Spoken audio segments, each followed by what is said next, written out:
Hello दोस्तों, मैं नंदिनी आप लोगों के लिए लेकर आई हूँ मेरे सपनों के राजकुमार सीरीज का भाग 7। आपको पसंद आएगा तो सुनिए। मेरे सपनों का राजकुमार 7। पूजा कहती है, तुम जानना चाहते हो ना कि मैंने तुमसे शादी क्यों की? तो सुनो, मैं तुमसे क्या किसी से भी शादी नहीं करना चाहती थी। मैं तो शादी करना ही नहीं चाहती थी। जबरदस्ती बांधी गई हूँ इस बंधन में। मेरे तो सपने ही दूसरे हैं। मैं मॉडल बनना चाहती थी, पर पापा यह नहीं चाहते थे। पापा को लगता था कि मैं यह काम करूंगी तो उनकी इज्जत को मिट्टी में मिला दूंगी, उनकी शान कम हो जाएंगी। वह मेरी मॉडलिंग के बिल्कुल खिलाफ थे। इस बात पर उनकी और मेरी बहुत बहसें भी हुई, पर सब बेकार था। हमारी बहसों का कोई हल नहीं निकलता था और मुझे तो मॉडल बनना ही था। मैंने जिद पकड़ ली तो पापा ने मेरे सामने शर्त रख दी कि मुझे शादी करनी होगी, फिर मैं मॉडलिंग कर सकती हूँ और शादी भी उनकी पसंद के लड़के से। यह सुनकर गगन शॉक्ड हो जाता है। पूजा कहना चालू रखती है, पापा भी चालक थे, उन्होंने मेरे सामने तुम्हें लाकर खड़ा कर दिया।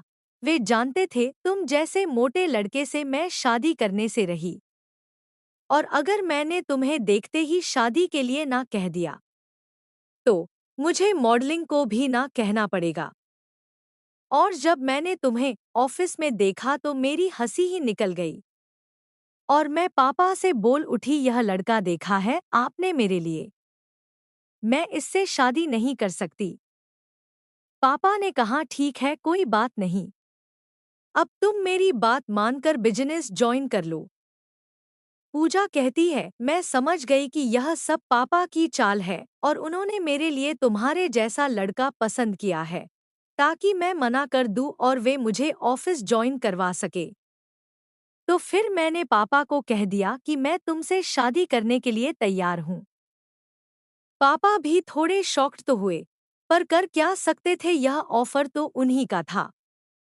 मुझे तो यह पता ही था कि मैं जब शादी के बाद तुमसे कोई रिश्ता ही नहीं बनाओगी तो तुम मुझे छोड़ ही दोगे।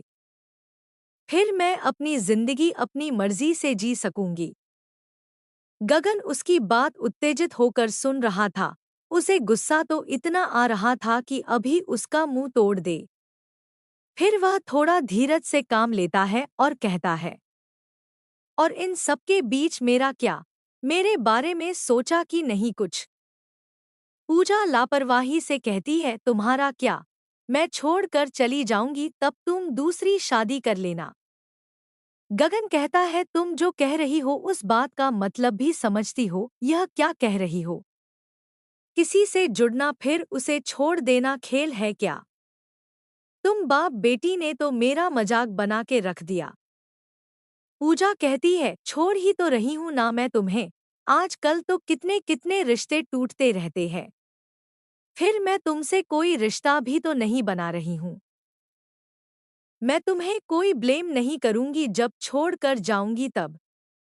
तो फिर तुम क्यों परेशान हो रहे हो? गगन कहता है, मैडम पूजा, यह सब तुम जैसे बड़े लोगों के खेल है। तुम्हारे लिए रिश्ता तोड़ना जोड़ना मजाक होता होगा, हम लोगों के लिए नहीं। हम में तो एक शादी होती है, वह भी 7 जन्मों के लिए।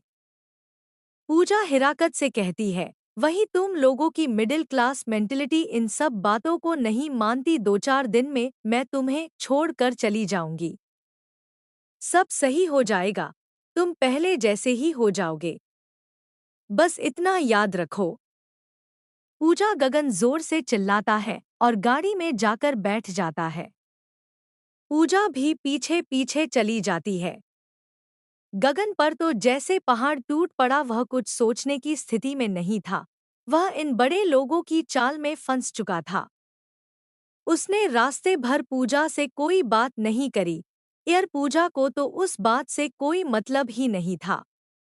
यह अपने मोबाइल में मस्त थी। गगन का दिल जार जार रो रहा था।